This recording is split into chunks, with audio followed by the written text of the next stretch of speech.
Changing the tubing on Pro and Air.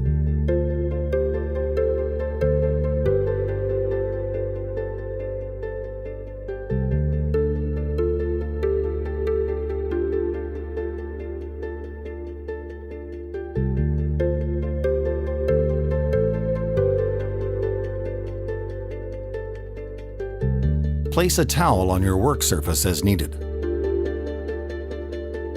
Remove the tubing.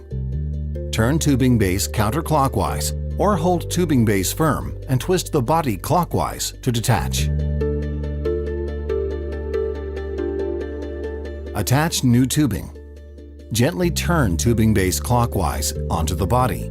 You can also twist the body counterclockwise into tubing base. Make sure tubing base is flush with sides of body when you are finished.